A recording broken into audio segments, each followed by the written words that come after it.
அம்மா அவங்க கல்யாணத்தை ஏத்துக்கவே இல்லையா? இல்லம்மா, கடைசி வரைக்கும் அவங்க கல்யாணத்தை ஏத்துக்கல. சிவனாண்டி நம்ம குடும்பத்தை அழிக்க வந்தவனு தெரிஞ்சு எப்படி ஏத்துப்பா? சந்திராவும் எவ்வளவோ போராடி பார்த்தா. நான் அவன் கூட தான் வாழ்வேன்னு சொன்னா.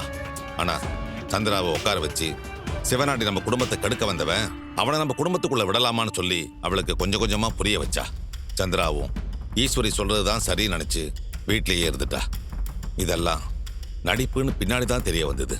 அவ புருஷன் கூட அவளை வாழ வைக்கலேங்கிற கோபத்துல தான் நம்ம குடும்பத்தையே அவ அழிக்க பாக்குறா.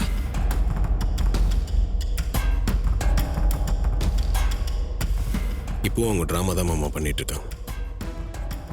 இந்த குடும்பத்தை அழிக்கிறதுக்கு அவங்க எந்த எக்ஸ்ட்ரீமுக்கும் போவாங்க. அதுக்கு உதாரணம், அவங்க கழுத்துல இருந்த தாலி அவங்களே கட்டி கொடுத்துட்டு வந்திருக்காங்கல்ல, அதான். ஆமாப்பா, எந்த பொண்ணு அவ்வளவு சீக்கிரம் கழுத்துல இருக்கிற தாலிய கழட்ட மாட்டா. அவங்க கழட்டி கொடுத்திருக்காங்கன்னா எதுக்கும் துணிஞ்சிட்டாங்கன்னு தான் தெரியுது. அத்தை கிடைக்கிற மாலை மரியாதைலாம் அவங்க புருஷனுக்கும் கிடைக்கணும்னு நினைக்கிறாங்க.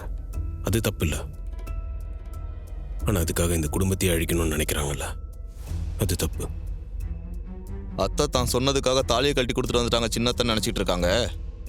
ஆனா அதுக்கு பின்னாடி ஒரு சதி இருக்குன்னு அவங்களுக்கு புரியவே இல்லை மாமா. அவங்க என்ன வேணா பிளான் பண்ணிட்டோங்க. நான் இருக்கிற வரைக்கும் அத்தையை அவங்களால எதுவும் பண்ண முடியாது. அத்தை மனசை மாத்தி கூட குடும்பத்தை ஒன்று சேர்த்துடலாம்ப்பா. ஆனா இவங்க இருக்கிற வரைக்கும் அது நடக்காது போல இருக்குப்பா. கண்டிப்பா நடக்குங்க. அத்தையோட மனசு மாறும். சின்னத்தையும் ஒரு நாள் திருந்துவாங்க. எனக்கு அந்த நம்பிக்கை இருக்கு.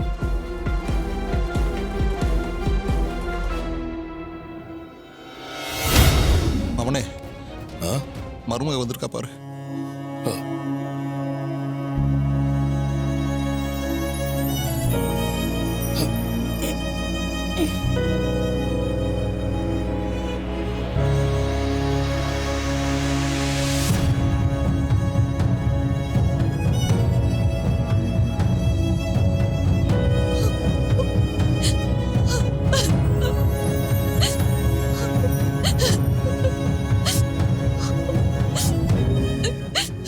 ஏங்க இப்படி பண்ணீங்க? அது எனக்கு வேற வழி தெரியல சந்திரா. நீ தாலியை கலட்டி என் கையில கொடுத்துட்டு காசையும் வெட்டி போட்டுட்டு உறவை முறிச்சுக்கிட்டது என்னால தாங்கிக்க முடியல. அதான் விஷத்தை குடிச்சிட்டேன். ஏங்க, இதெல்லாம் நடிப்புன்னு உங்களுக்கு தெரியாதா? நான் மனசார உங்களுக்கு தாலியை கழட்டி கொடுப்பேனா, இல்ல காசை தான் வெட்டி போட்டு உறவை முறிச்சுப்பேனா? என் அக்கா அந்த டிரைவர் பையன் எல்லாரையும் பழி வாங்குறதுக்கு நான் அந்த வீட்டுக்கு போறேன்னு உங்ககிட்ட சொல்லிட்டு தானே போனேன். அப்புறம் ஏங்க இப்படி பண்ணீங்க? இல்ல, நீ சொல்லிட்டு தான் போன.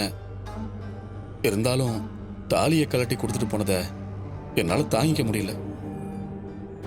அது ரொம்ப மன உளைச்சலாவே இருந்துச்சா, ஒரு வேகத்துல இப்படி பண்ணிட்டேன்.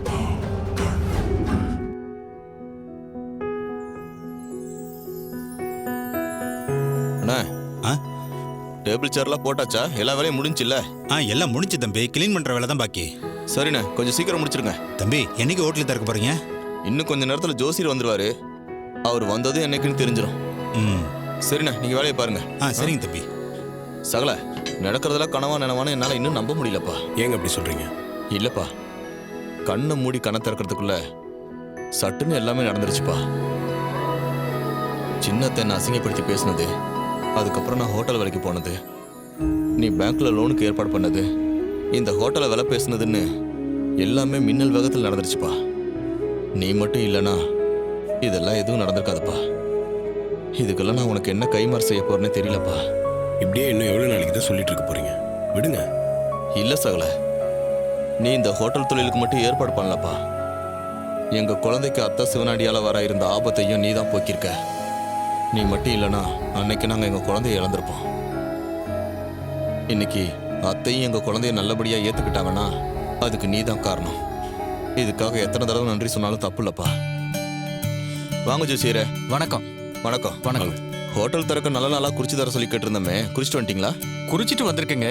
அதை சொல்ல தான் நான் வந்தேன். என்னைக்கு? நாளைக்கு நாள் ரொம்ப நல்லா இருக்கு. நாளைக்கு தொழிலை தொடங்கினீங்கன்னா அமோகமா வருவீங்க. இது மாதிரி நிறைய ஹோட்டல்கள் திறக்கக்கூடிய யோகமே உங்களுக்கு இருக்கு. ஜோசியரே, நீங்க சொல்றத கேட்கறதுக்கே ரொம்ப சந்தோஷமா இருக்கு. எல்லாத்துக்கும் காரணமே என் சகலாதான். ஏங்க போதுங்க. நானும் ரேவதியும் எங்களுக்கான வாழ்க்கையை இந்த வீட்டில் ஆரம்பிக்கணும். அவன் மனசுல சின்ன சின்னதாக நிறைய ஆசைங்க வச்சிருக்கா. அது எல்லாத்தையும் நான் நிறைவேற்றி வைக்கணும். ஏப்பா, வாழ்க்கையில் அந்தந்த வயசுக்கான சந்தோஷமான விஷயங்களை அப்பப்போ அனுபவிச்சிடணும்ப்பா. இல்லைன்னா பின்னாடி அதை அனுபவிக்க முடியாமையே போயிடும்பா. மனைவி ஆசைகள் எல்லாத்தையும் நிறைவேற்றணும்னு நினைக்கிறியே, நீ புருஷனா கிடைக்க ரேவதி கொடுத்து வச்சிருக்கணும்ப்பா. சகல, ரேவதிக்கு பொறுமை, நேர்மை, பக்குவம், மற்றவங்களுக்கு உதவுற குணம்னு ரேவதியை பத்தி சொல்லிட்டே போகலாம்ப்பா. யாராவது தப்பு செஞ்சாலும் அதை நேருக்கு நேரா சொல்ற தைரியம் அவகிட்ட இருக்குப்பா. அத்தை கூட சில நேரம் ஏதாவது தப்பு செஞ்சா அதை சொல்ல நாங்களா கொஞ்சம் பயப்படுவோம். ஆனா ரேவதி எதுக்கும் பயப்படாம தைரியமா அத்தை கிட்ட சொல்லும்பா. உங்க 2 பேருக்குமே கிட்டத்தட்ட ஒரே மாதிரியான குணங்கள் தான்ப்பா.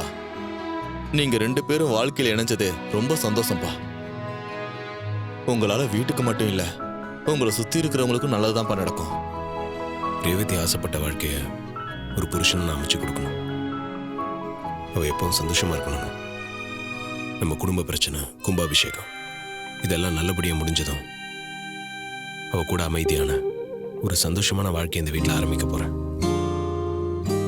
அதுக்காக தான் அவளுக்கு பிடிச்ச மாதிரி எல்லாத்தையும் இங்கே செஞ்சிருக்கேன். ரேவதி வந்து இந்த வீட்டை பார்த்தானா கண்டிப்பா சந்தோஷப்படுவான். ஆமா சகல, ரேவதி இங்க வந்து வீட்டை பார்த்தா ரொம்ப சந்தோஷப்படுவா. அவளுக்கு உண்மையிலேயே இது பெரிய கல்யாண நாள் கிஃப்ட் தான்.